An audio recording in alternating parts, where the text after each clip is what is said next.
お姉ちゃんが来た。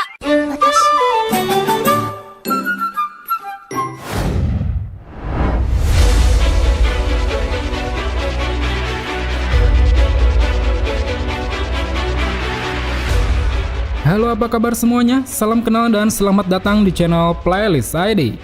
Masih melanjutkan cerita light novel Spirits Are Forever With You, di mana pada akhir chapter kemarin kita diperlihatkan dengan pertemuan langka antara dua orang kuat di dalam penjara Muken, Sasuke Aizen dan juga Kenpachi Asashiro. Keduanya saat itu terlihat cukup akrab dan saling memberikan informasi. Well, tanpa menunggu waktu lama, sebelum kita lanjutkan ceritanya, pasang dulu sabuk pengaman dan segera bunyikan tombol loncengnya.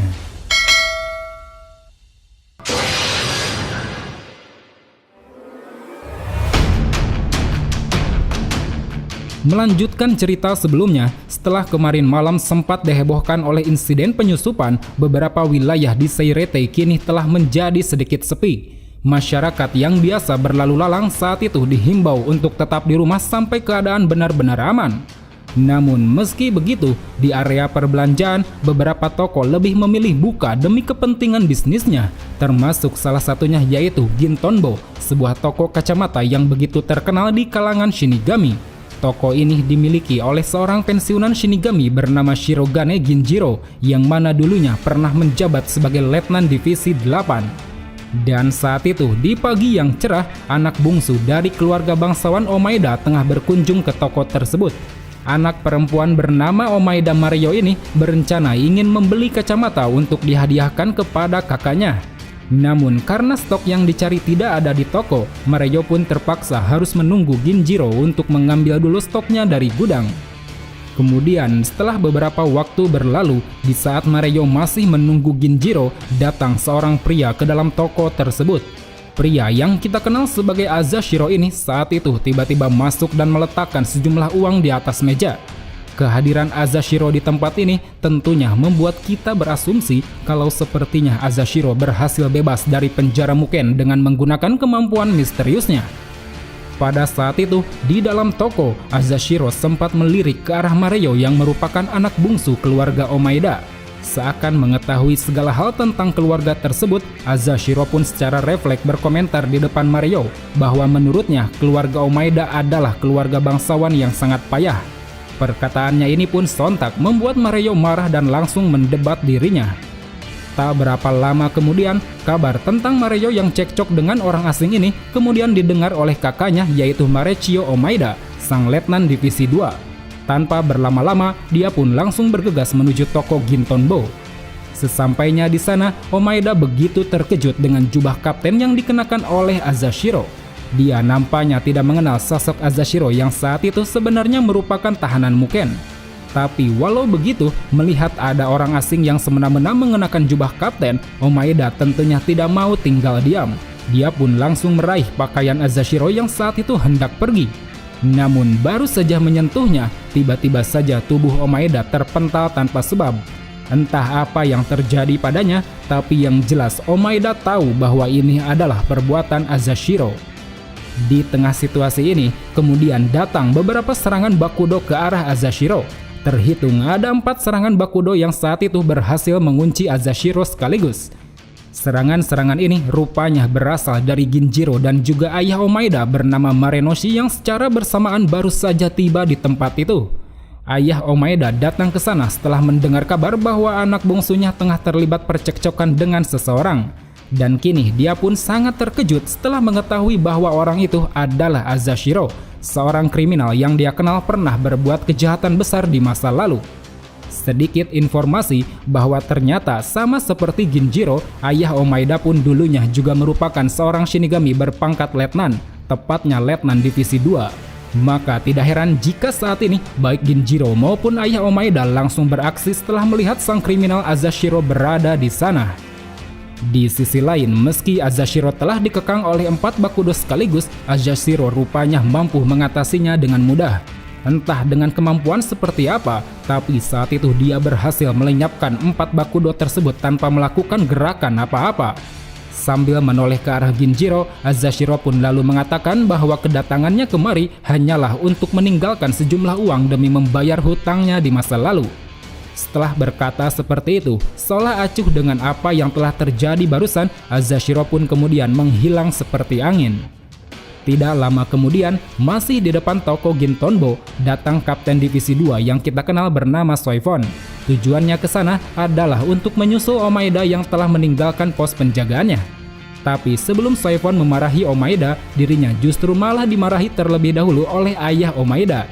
Karena bagaimanapun, ayah Omaeda ini dulunya adalah mantan atasan Soifon di Divisi 2.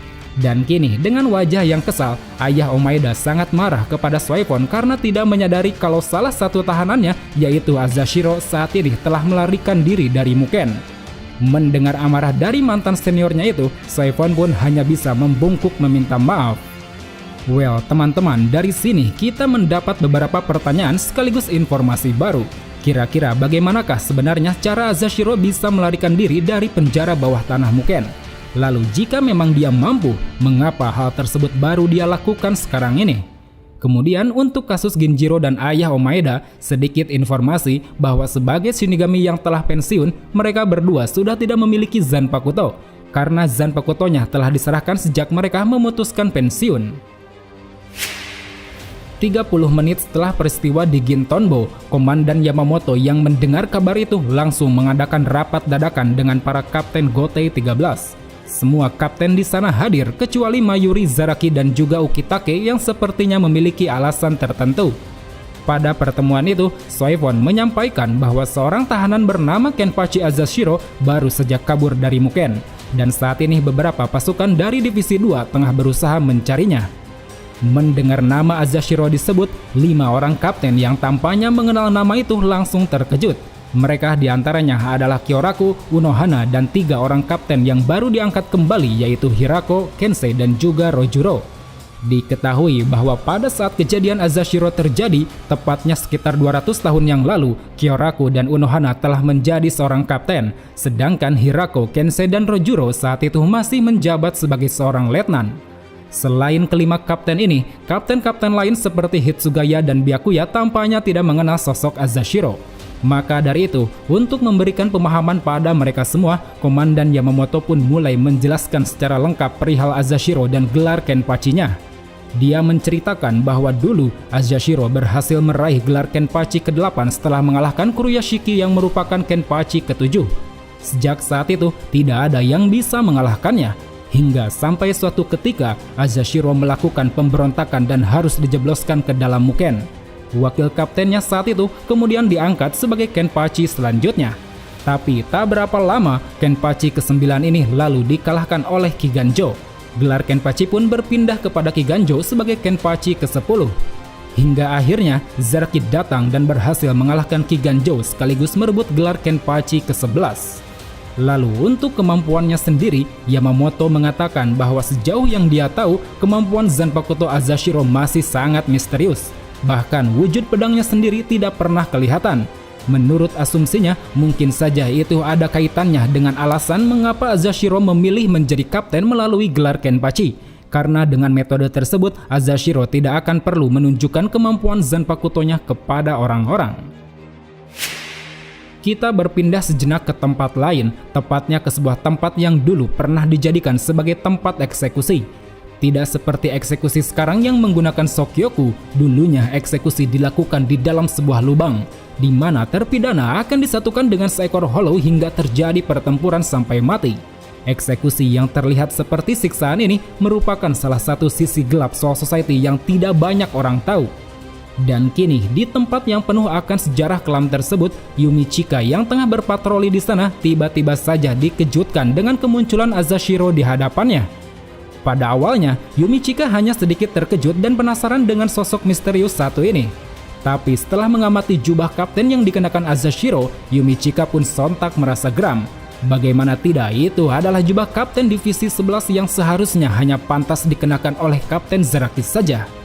Sementara itu, Azashiro yang melihat emosi di mata Yumichika justru malah semakin memanaskan keadaan. Dengan sangat berani, dia lalu menghina Kapten Zaraki yang begitu dihormati oleh Yumichika. Dan akibat dari perkataan ini, Yumichika pun lantas semakin marah dan mulai melepaskan shikainya. Namun baru saja dilepaskan, tiba-tiba saja seluruh tubuh Yumichika tidak bisa digerakkan. Kakinya tiba-tiba terhisap oleh tanah, tangannya dililit oleh jubahnya sendiri, sampai-sampai Zanpakuto yang dia pegang pun terlempar ke hadapan Azashiro. Yumi Chika yang langsung dibuat terpojok dan keheranan tahu kalau ini adalah perbuatan Azashiro. Di sisi lain, sambil mengambil Zanpakuto Yumi Chika, Azashiro pun mengatakan bahwa sebenarnya tujuan kedatangannya ke sana hanyalah untuk meminjam dulu Zanpakuto milik Yumi Chika.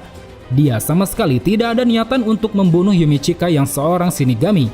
Karena bagaimanapun, dalam prinsipnya, Shinigami tidak perlu dia basmi. Mereka harus tetap ada untuk membasmi Hollow demi menjaga keseimbangan dunia. Setelah berkata seperti itu, Azashiro pun segera pergi dan menghilang di telan angin. Dari peristiwa tersebut, tentunya timbul sebuah pertanyaan, kira-kira apa yang ingin dilakukan Azashiro dengan Zanpakuto milik Yumi Chika?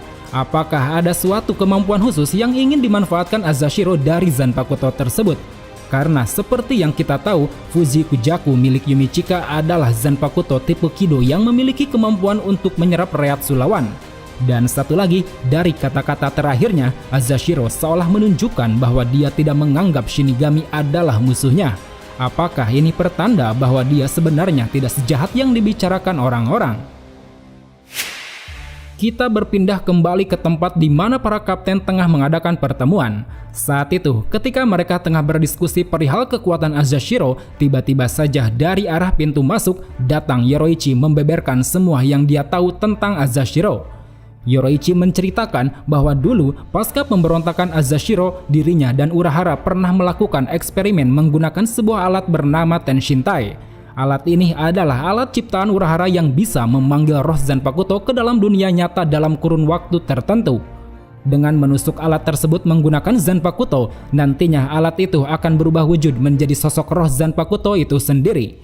Tadinya Urahara hendak melakukan percobaan pertama dengan Zanpakutonya sendiri, tapi sebelum dapat melepaskan Zanpakutonya, entah mengapa tiba-tiba saja alat tersebut sudah berubah menjadi sesosok roh Zanpakuto wanita bernama Urozakuro.